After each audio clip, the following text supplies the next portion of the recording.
So we'll continue our discussion. And if you remember, I told you that some neurotransmitters, okay, some neurotransmitters, are excitatory and inhibitory. Some could be both, right? So even though the neurotransmitter is not different, the response of the effector cell, the postsynaptic neuron or the effector cell, can be different. So how could that be? So what's a way that could happen? You have the same neurotransmitters, chemically exactly the same. How can we do it? Different receptors. Yeah, exactly, right? So it turns out that that's exactly what happens with a lot of these neurotransmitters. One of these is acetylcholine. So we've, myself included, only told you half of the story of acetylcholine. What's happening with acetylcholine at the neuromuscular junction? Skeletal muscle being the effector there, right? You guys know those events. There's an acetylcholine receptor. Turns out there's another receptor that can bind acetylcholine in cardiac muscle. And there, binding of acetylcholine means that it causes an inhibitory postsynaptic potential, meaning that it acts as an inhibitory neurotransmitter there. So at the neuromuscular junction, the skeletal muscle, right, what's happening to the membrane potential if it's excitatory? It's getting closer to threshold, right? Right? So it's depolarizing. What's happening at cardiac muscle tissue? What's happening to the membrane potential if it's inhibitory? Yeah, it's hyperpolarizing. It's getting further away from threshold, right? And it uses one of those mechanisms that we talked about. It opens up a potassium ion channel there to do that, right? Because then if we remove positive charges from inside of the cell, that membrane potential gets more negative.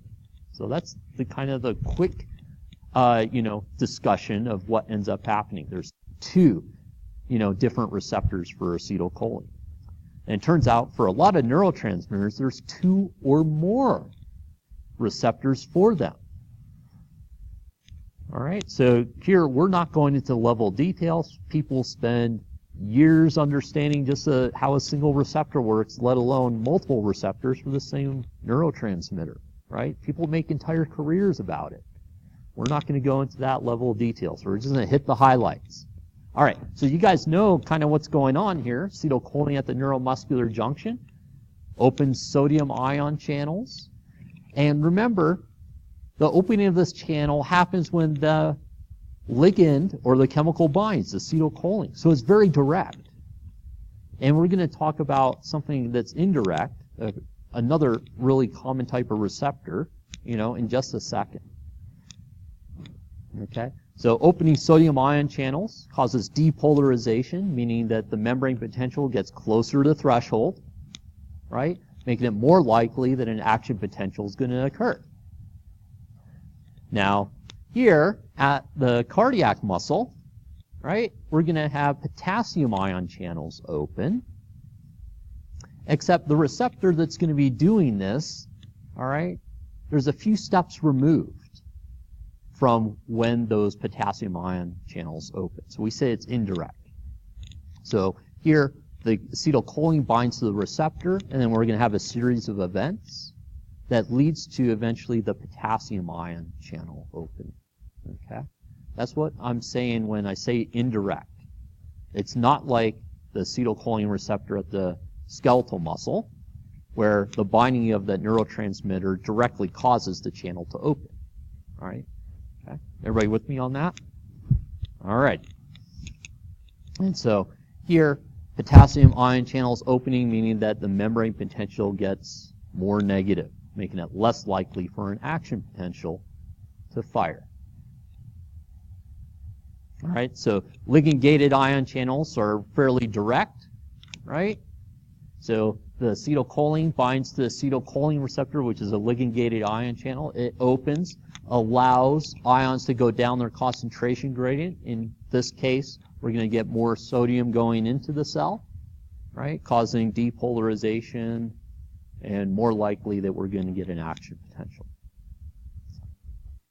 The other indirect receptor mechanism is one called G protein coupled receptors, abbreviated GPCR. GPCRs. Okay? And so we're going to spend probably the remainder of the time talking about the mechanism by which GPCRs work, G protein coupled receptors. I'm going to spend a good amount of time because about 35%, it's a rough average estimate, of drugs target G protein coupled receptors. So estimates go from 25 all the way up to 50%. So here we're just kind of taking the average of what's out there, so about 35%, which means a little over 1 out of 3 drugs targets these types of receptors. So we're going to see these over and over again. So in upcoming lectures, when I ask you what receptor do you think this is, if you say GPCR, you're probably right. Okay? All right? So G protein coupled receptors. Well, first of all, it's indirect. And I'm going to walk you through the steps here. All right? So here, the GPCR, it stands for G protein coupled receptor. This is the receptor, and it's coupled to a G protein. Okay? That's how it gets its name. What's the G and G protein stand for? Well, it stands for this molecule called GTP, which we'll see is really important. Okay? All right? So here, what ends up happening is that with this ligand here not binding to the receptor, it's in the inactive state. Right? Notice that this G protein here, okay, that's coupled to the receptor, has this molecule GDP. GDP is a nucleotide just like ADP is. So how many folks remember ATP and ADP? Right? How are they related? So what's different between ADP and ATP? Yeah, it's 2 phosphates, and then ATP is triphosphate. It's got 3. Same thing with this GDP, right? So here, GDP has got 2 phosphates on it, right? So when you see GDP in this G protein, it means that it's inactive. Okay? And some of you may already anticipate that we're going to switch this guy out for GTP to become active. And that's exactly what's going to happen. Now, what are the series of events that go on? Well, first we're going to get this ligand binding to the receptor, and that's going to cause GDP to get released from this G protein. All right? So the ligand binds to the receptor and causes GDP to get released.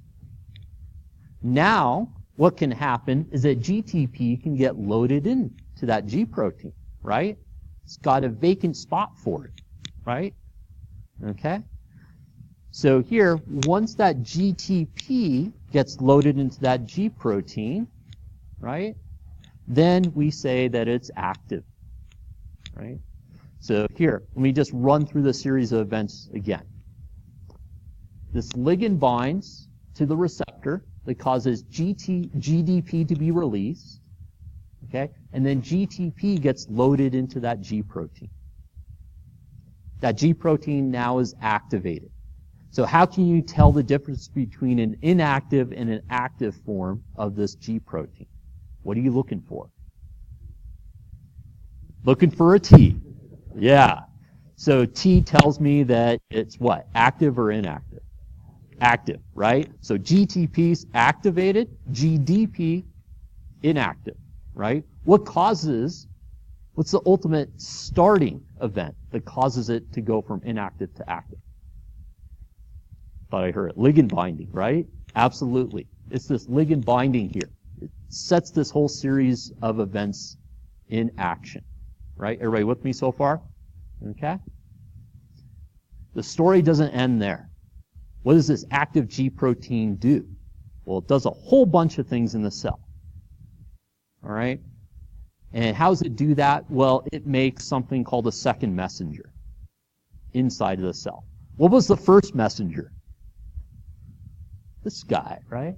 It was the original ligand or neurotransmitter.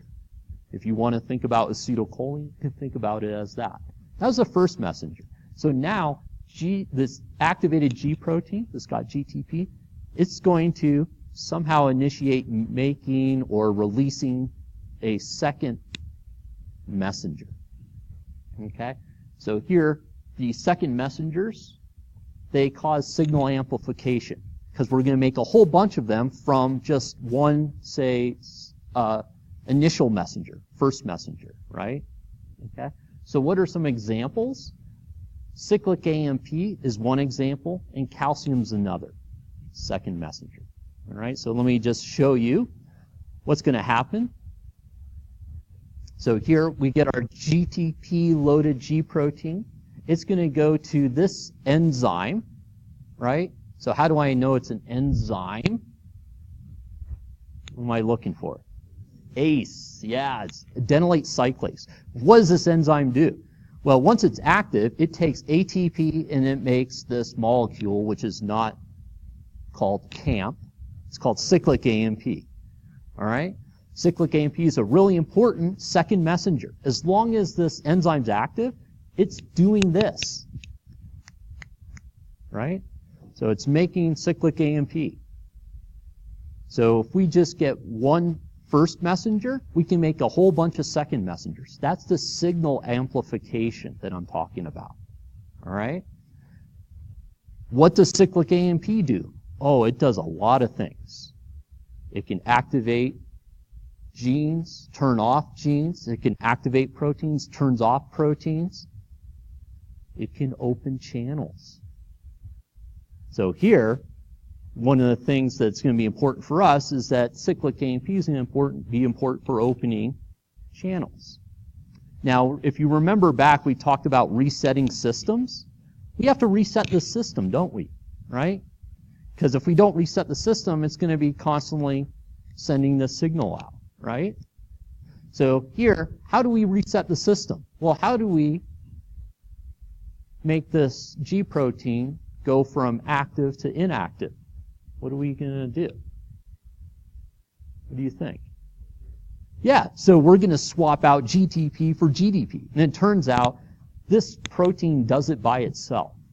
So it has kind of an internal mechanism to convert the GTP back to GDP. And once it does so, then it goes back to this state.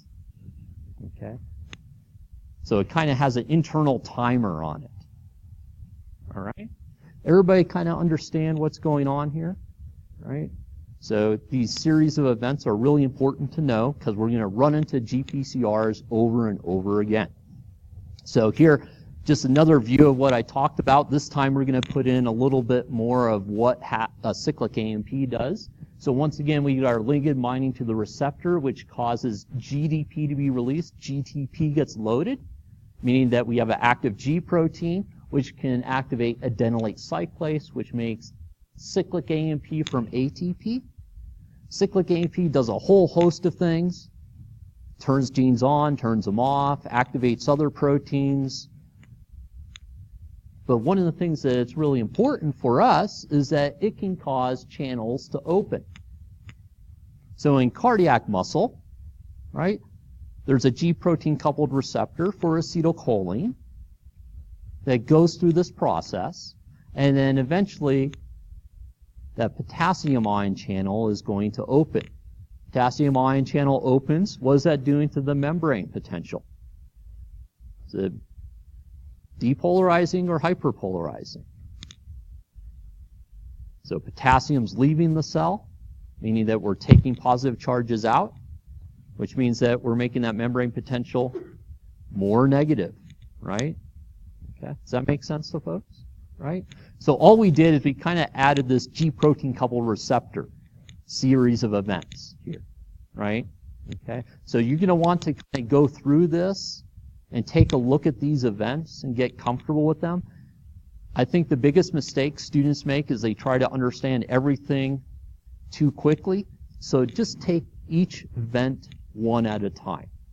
So before moving on to understanding the next event, make sure you understand the event you're looking at that time. All right?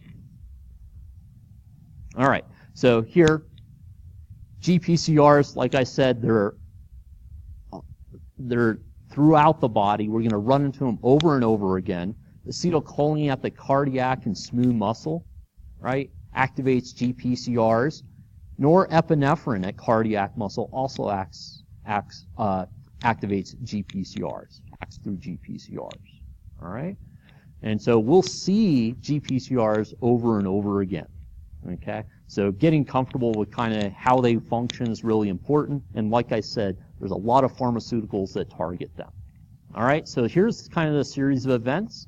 And like someone pointed out, how do you know whether that G protein is active? T or D, right? Okay.